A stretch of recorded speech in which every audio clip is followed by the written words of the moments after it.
What brought you to the decision of starting this journey that you're doing across America? Well, it actually started kind of for a selfish reason. And I won't mention why, because I had multiple people tell me you're being selfish and that's not like you. But I missed being on a road. I went to Sturgis last year and I missed being on a road. Originally, when I met my girlfriend, it was, we weren't going to date. We met in a bar, and it was, I'm going to retire from the Marine Corps. I don't know when, because it was a medical retirement.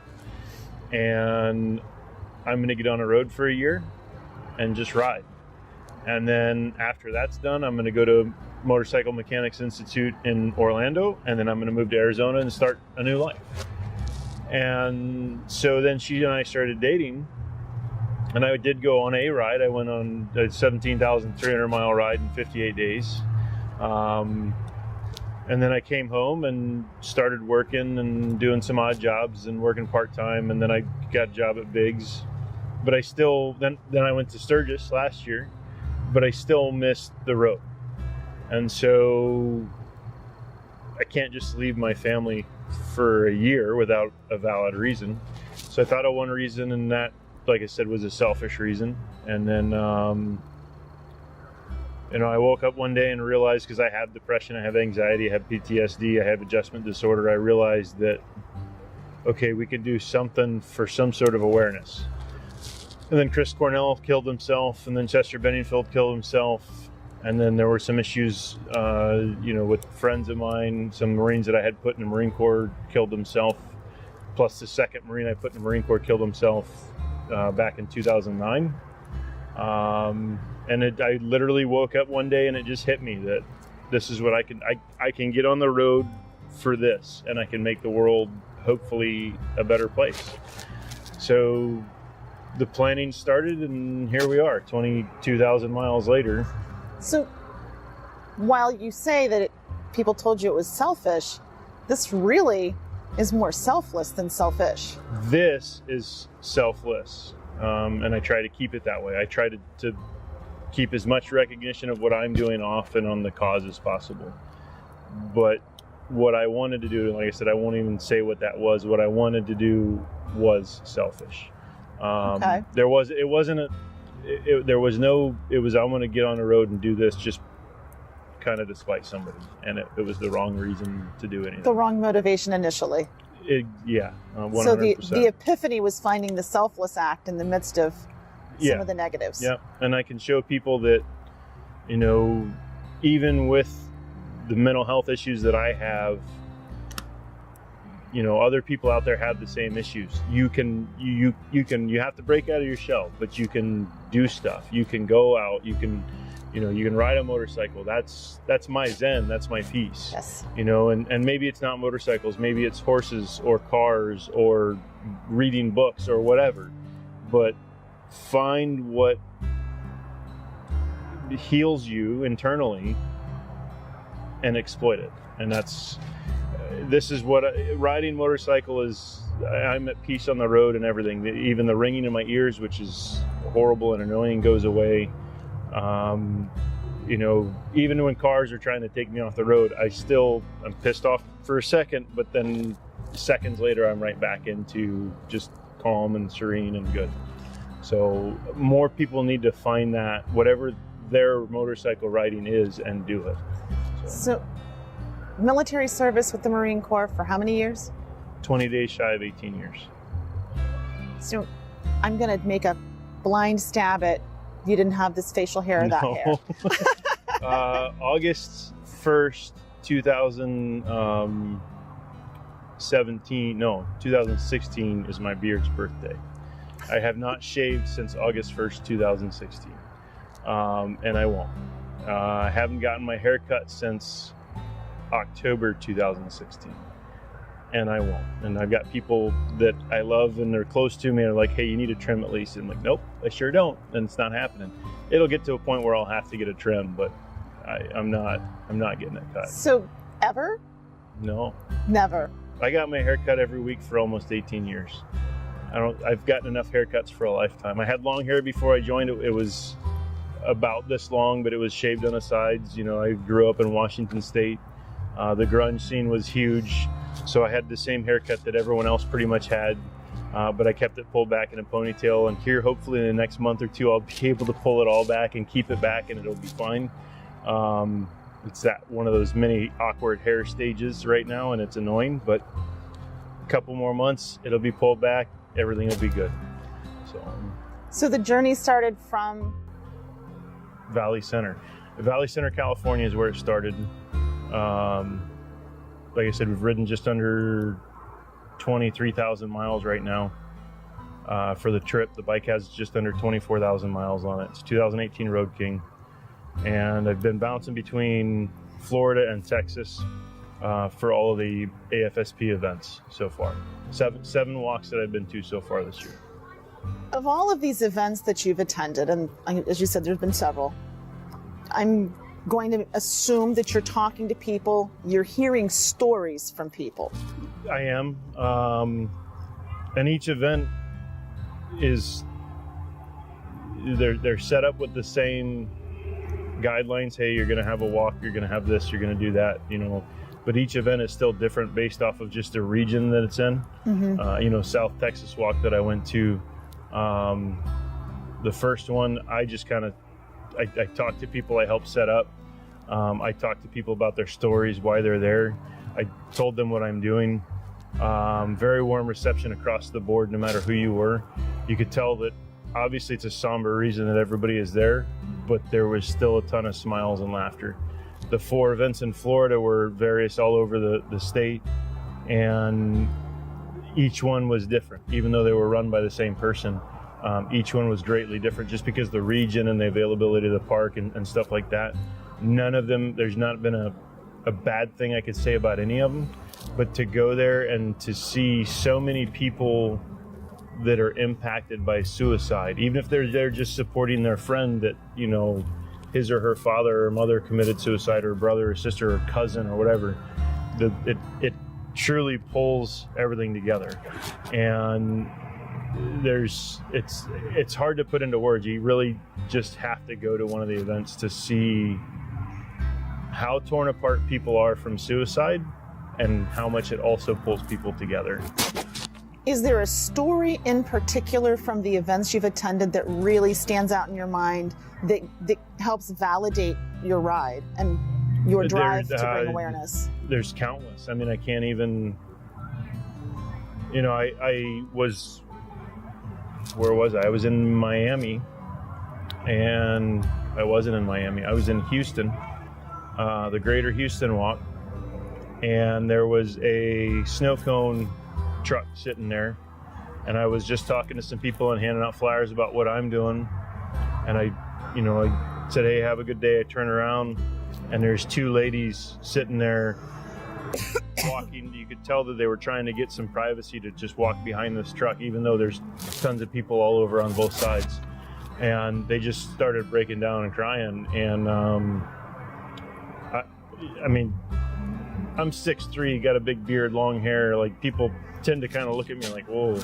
And I just walked up to them. I said, hi, my name is Grant. And I just hugged them both. And they just both cried. And they also instantly started smiling and realizing that, you know, things are going to be okay. But at every single event, it's a lot of similar stories. And there's the occasional couple stories that are just outlandish. I met one gentleman who had taken a shotgun and tried to kill himself, and his whole face had been reconstructed. And, you know, he's at these walks to tell people, like, hey, look, I'm a suicide survivor, like, and my life is vastly different. His wife of now, at this point, you know, 28 years, you know, when they were married 22 years, when it happened, she had no clue he was going through issues. And they're both there supporting each other and supporting other people, sharing his story. I mean, every single walk there is just a different story that it's like, this is mind-blowing that we don't, as a society, don't realize that we can talk to each other, and we don't realize that, you know, there is help out there. You can call a crisis prevention line, But you can walk it, if worst case scenario, you can literally walk into any hospital. They can't deny you care. That's the last thing most people want to do, or the last thing a lot of people are thinking of in a bad situation. But the care is there, it's available. It just seems like it's not the easiest to get, but it is there, and people don't realize it. But also, you and I are here. If I'm having a bad day, I can call you or anyone else. And we don't realize a lot of the time we hear, oh, I'm always here for you. Call if you need anything. And sometimes we say that so much that it's like, oh, they're just saying that. They don't really mean it. As you're traveling, obviously the miles are quiet. There's a lot of solitude. There's a lot of peace that happens on the motorcycle headed down the road in the wind. Mm-hmm. What do you take away from that? How therapeutic has just that time been for your PTSD, your anxiety, the depression you've experienced? Well, that's part of why I have to ride. When I got back from my trip a year and a half ago, I didn't touch a bike for about 3 months. And you could tell my behavior was different. And I didn't realize, I was tired of riding. And I didn't realize that I needed to make myself go ride. I wasn't tired of riding. My mind was tired of being on the road. I know that's going to happen on this trip, but now I know there's an issue with it, so I'm going to have to stop it before it happens, kind of thing. But going down the road now, especially, I try to, it doesn't happen as much as I'd like, but I try to take the back roads as much as possible, or the county roads and state roads as much as possible. If I need to get from point A to point B now, I'm jumping on the interstate. Even on the interstate, you get outside of the city and you're just going. You get, most of the time you have beautiful scenery and stuff to look at, and I like my music while I ride, so I crank my music up and just go. And that's a time where, I do the videos on YouTube and stuff.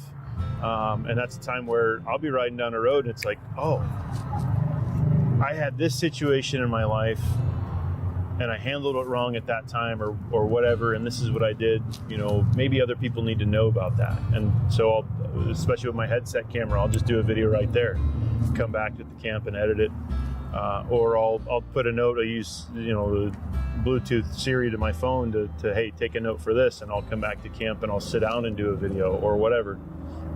And so even with everything that I have going on in life, between family back home and my parents up in Oregon and friends throughout the nation and really the world, because everyone cares about their friends and how the well-being of so-and-so is and this and that. I cycle through all that and work through all that while I'm riding. And for me, with my anxiety that I'm always dealing with, I'm constantly processing everything. Riding gives me time to actually process what just happened 5 minutes ago, wherever I was, or the conversation I just had or whatever. And with today's technology, I'm on the phone a decent amount too, handling business and taking care of stuff. And oh yeah, I just thought of this. I need to call so-and-so and handle it. So it's kind of my mobile office. And at the same point, it's cool because I get on some of those back roads and I don't have cell phone service. So you can't bug me, and I'm forced to not mess with stuff. So I've seen your tent. It's compact, small quarters. It's 2-person. Not 2 of you. Oh yeah. I fit 2 air mattresses in that tent. Wow. This trip I have to carry more digital devices than I've ever carried before. I have to carry flyers for various things. I have to, I have more stuff that I have to bring that I've never had to bring before. So I had to downsize. There's still plenty of room in that tent for a second air mattress, and I could still do that, but I couldn't get all my stuff in it. Because my backpack that has my clothes, my bag that goes on the tour pack, my helmet, and my boots all sit lined up next to me. The whole trip has been an adjustment period because, like I said, with touring with my other bike, when I'm just leisurely touring, I know exactly what I need, and it doesn't have a warranty, so I know I need my tools. But I'm going to free up a lot of space in this. I'm going to go to a smaller tent. I'm going to go down to a 1-person tent that I have, and I'm going to bring my hammock.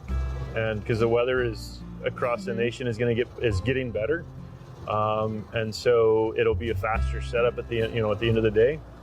I'll just set my hammock up, it's a double nest, so I can, you supposedly can fit 2 people in it. I'm going to fit me and all my stuff next to it, and it's going to be my pillows basically. I don't have a pillow on the bike. I use the pillow I brought with me, I haven't used. I use my jacket and my sweatshirt as my pillow.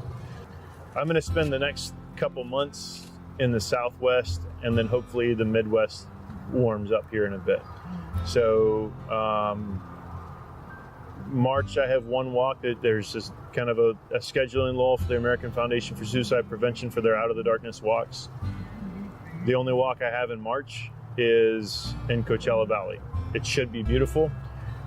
I don't need a tent for that because my girlfriend and our good friend Crystal are showing up with the kids, and they're going to walk the walk also, and they're getting a hotel. So I don't even need a tent for there. Weather permitting, I'm riding up to Oregon, and I'm going to ride around in Arizona and Nevada for a bit between next weekend and the 24th. And then after that, I'm off to Arizona. And so I'll be doing Arizona, Colorado, New Mexico a little bit more, all that as well. I should be good. I shouldn't need a jacket. Shouldn't. I think the saying is April showers bring May flowers. So I might need my rain gear. You might. But I'll have it with me. Have you, as you're doing, you've set some goals for yourself. Mm-hmm. Tell me a little bit about the goals you've set for this ride. Goal that I got told the other day I'll never make happen. I'll get tired after a month or two. And we were at month 2. Was to make the mileage. I'd like to be done with 100,000 miles in time to go home for Thanksgiving, and drop the bike off at the dealership and say, hey, if there's anything that can be taken care of under warranty, take care of it. Anything else the bike needs, call me and let me know, and we'll go from there. And then, so then I spend Thanksgiving at home. I'll catch up at home with time off in December, and then I'll look for another job, or go back to Biggs Harley Davidson, either way, depending on what happens. So November's your end of... That's the goal. And right now I'm on track to that. I rode 10,150 miles in February. I rode 11,000 something in January. So we're on track to do that. But Sturgis, Arizona Bike Week, Biketoberfest, March through June I'll be in California for 3 days with family and my girlfriend each month. July we're going to go to Arizona and kind of look at properties, but spend our anniversary together. And then August I'm up at Sturgis, so the miles are going to slow down a little bit here over the next couple months. If I'm not done by Thanksgiving, I'll go home for Thanksgiving, or I'll get back on the road. So one way or another, you're doing the 100,000. One way or another, I'm doing the 100,000. If it bleeds into 2019, then it bleeds into 2019. Another goal is to ride every single day of 2018. That one, I could get sick and not, it's not a good idea to ride when you're sick, depending on how sick you are. I could get injured. The bike could have issues. It's a machine. I'm beating the ever-living hell out of it. They're all theories, but I don't have to ride my Road King Trinity every day of 2018. I just have to ride a motorcycle every day of 2018. So if there's bike issues, I'll look at the dealership and be like, give me a used bike. I'm going. The 100,000 mile goal has what significance? It just needed to be a ride that especially riders, it needed to be a goal that especially non-riders needed to see and go, oh, this is serious. Are there people that have ridden a motorcycle 100,000 miles, hopefully in a year or less? I would guarantee it. Will I be the first to do that? No. But it's everybody. I had a gentleman today. You're riding how far? 100,000 miles. Oh, okay. I thought you said that. I was thinking 10,000, and it just set him back. There's a gentleman, Paul Pellin. He's riding long haul Paul. He's riding 1 million miles to generate awareness and to help find a cure for multiple sclerosis, for MS. And he's averaged around 80,000 miles a year is what he's doing. The guy's got way more miles than I do, different type of riding too, but he's on an adventure sport bike. But to do it, he's got dedication to his million-mile cause. And it struck me when people are like, oh, you're going to do 100,000 miles. That's great. I've got a 2014 Street Glide with 95,000 miles on it. And then people start going, wait a minute, you're going to do this in a year. Yeah. So this means a lot to you. Yes, this means a lot to me. It's serious. And that's why I want people to realize, like, oh, okay, 100,000 miles. Yes, in 1 year. Hopefully. We'll see. But what is the significance of each mile that passes? Do each of those miles have a meaning? It didn't start out that way, no. But I often think about the people that I've met at each of the walks. And I often think, people send me some stories every once in a while on Facebook or Instagram, or even email me, hey, this is what happened. And they tell me their story. So while I'm riding, I do find myself often reflecting about, like, for example, Robin Williams, Chester Benningfield, Chris Cornell. Those are some of the three most recent, more famous people that decided to use suicide as their way out of their pain. Every single one of those individuals influenced my life in one way or another. I still watch Robin Williams comedies and his movies. Yeah. I still listen to Soundgarden and Linkin Park and Chris Cornell. So in the end, it's like, well, hang on here. Like, this is, these people have positively influenced my life, and now they're no longer able to do it. So, it has impact, and hearing people's stories has impact. So, but there's no dedication to a mile or anything like that. It's just, like I said, the number came up, I needed impact, and that's how it happened. Recently, there was a huge push on social media about the number of military veterans that take their own lives. Mm-hmm. And the 22 push-up challenge mm-hmm. was a big deal. This is a little bit different than doing 22 push-ups. This is not to take away from that, but 22 kill. If I remember right, it was either 22 kill or 22 until none that started that 22 push-ups for 22-day challenge. Mm-hmm. And people often ask me, oh, you're riding for military suicide awareness. No, I'm riding for all suicide awareness.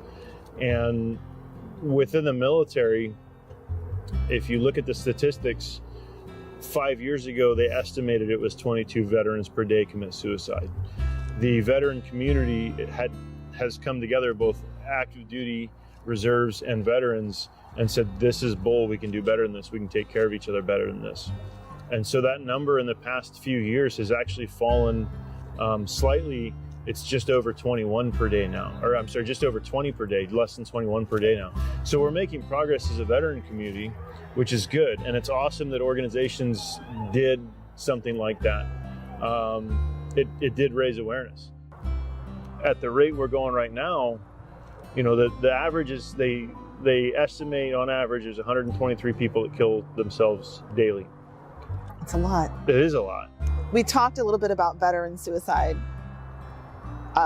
The general population. I have a niece that at 15, in just this fit of anger at her mom, who had really been on her a lot, she just ran to the medicine cabinet, opened it up, grabbed the first bottle she found, and swallowed it. And she was in the hospital for several weeks, recovering, liver failure and all sorts of things, and she recovered. But the next phase of that was counseling and mm-hmm. therapy, and she's on medication and has gone on to, she's graduated from high school, she's in a serious relationship, she's pregnant, her life, she's recovered. And that's good, obviously. The big thing these days with like teen suicide is skyrocketing. It's they're saying it is the second leading cause of high school death right now. It is the second leading cause of college students, which obviously that transition, especially you get away from mom and dad or mom or dad or whatever. Yeah, so, kids get college, they're away from mom and dad, everything's new. But at the same point, we have the bullying issue, which is also an issue, and they're directly tying that, both physical bullying, in-person bullying, and social. Part of the reason that's happening is because, personal opinion here, is because kind of the adage that we don't sit down at the dinner table and have dinner as a family anymore. We don't sit down and get a report, well, how was school and what happened? And then if there is an issue, a lot of the times the social status quo is, oh, well, beat their ass or fight or whatever, and it doesn't work. That doesn't fix anything. But we don't teach people that it's okay. You and I we could literally not agree on a single thing, and we can still go ride motorcycles and go Absolutely. Get some good food, sure, and have a good time. But we don't teach that at a young age anymore. Another part of the problem, especially males, 7 out of 10, 70% of the suicides are males, and I think that a big part of that is from this big. We're taught as males, brush off your knees, get up and go, you're fine. A girl fell, you pick her up and you take care of her and cry it out and whatever. And, then the military and stuff like that, we just instill that even more. And in the locker room and sports and stuff, we just instill that even more in the male's persona. People need to realize that it's okay to talk about whatever you're going through. Maybe not in a social form of 50 people, family gathering or a party or whatever, but grab somebody and pull them aside and talk to them. And in the end, communication across the board is really what solves 99% of all problems. It doesn't matter what the problem is, whether it be I'm having these thoughts, I'm having this, I'm having that. If you don't tell somebody you're having those thoughts, whether you're 15, which is a little bit harder because you don't, even at 15, you kind of don't know, well, I don't know how I'm feeling. I don't know what's going on, especially you get younger than that. It's harder for guys to put feelings into perspective. We've covered lots of different subjects, lots of territory, really getting back to the topic of suicide awareness and prevention. I think really the whole goal of your mission with your journey is to show people that suicide's not always the answer. It's not a way out. It's never the answer or the way out. The thing is, in the end, we have a societal problem. And the societal problem is the tools, is technology. And we don't have clear communication because of that. My goal is to get the awareness out that we have mental health issues across the board and that suicide is 100% preventable. There isn't a single suicide out there that's justified. The pain is temporary. Whatever temporary situation anyone is going through, I've been through 2 nasty divorces. I've been suicidal myself. I've been, I've had 2 vehicles repossessed, and I look back on all that. I used to drink a fifth a day, a half gallon a day of Jack Daniels, a half gallon a day on the weekend. I've been sober for this November, it'll be 11 years. I look back at everything and I realized that I was letting a temporary situation, bullying, alcoholism, depression, whatever, make my decisions for me. Because I wasn't communicating to other people that I was having issues. I was drowning my sorrows. I was fighting depression with a depressant. Alcohol is the last thing anyone with depression should ever do. And in the end, what happened was one day I woke up and realized after I had planned my suicide, I had planned my way out and didn't have the guts to do it. But that day I woke up and realized that there is no reason on this earth that I should put other people through the pain right. that I was going through. especially since that pain is temporary. So all I want to do is let people realize that it's okay to not be okay. There is help out there, and suicide is not the answer. And if I can save one person's life, then every penny I have spent will be worth it. So as your journey continues and as you go along the way, are you keeping a journal? Are you documenting your travels? No, I wanted to. I have a really. But are you doing a video journal? I'm doing some videos here and there. I have a really weird memory, and so my memory works by association. So if and routine, I'm very much a creature of habit. If I don't establish a habit, which the first month was it was a learning process. The second month was less of a learning process. The third month will be less. You know, did new things this time with the dealership at Cajun Harley Davidson and with KPL on the radio. That was new. So this is a constantly evolving trip. I have written some stuff down, but I have not made it a habit. I'll be riding down the road and I'll remember, I remember meeting this person, you know, and those memories will stay with me for the rest of my life.